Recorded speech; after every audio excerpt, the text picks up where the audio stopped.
Lakers may plano sa Suns, gagamitin na ang regular rotation. So nakapaglaro na nga ang Lakers mga idol ng 5 preseason games at huling schedule nga nila ay itong Phoenix Suns.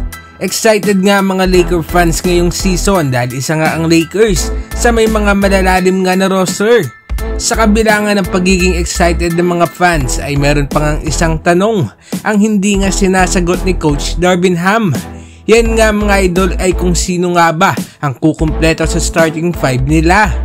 Nireveal naman ni Coach Darvin Ham ang plano nito sa laban nga nila kontra Phoenix Suns. Sinabi ni Coach Darvin Ham na plano nga nitong paglaruin ang regular rotation na gagamitin nga nila sa regular season.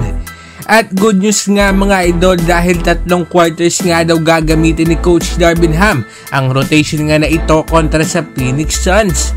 Hindi nga katulad ng mga naunang preseason games ng Lakers kung saan ay first half nga lang naglaro ang kanilang mga stars. So mga idol, ang tanong nga na kung sino ang kukumpleto sa starting 5 ng Lakers ay pwedeng masagot kontra sa Phoenix Suns. Dahil kung regular rotation nga ang gagamitin ni Coach Darvin Ham ay malamang nga na original starting 5 din ang gagawin nito.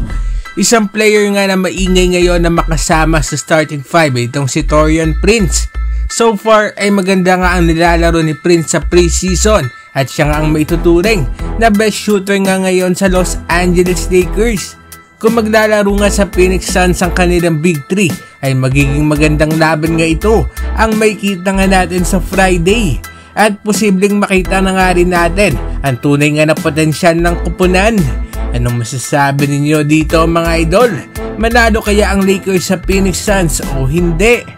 Magkomento sa baba at ating babasahin yan. Huwag kakalimutan na mag-like at subscribe para sa iba pang balitang NBA. Maraming salamat po.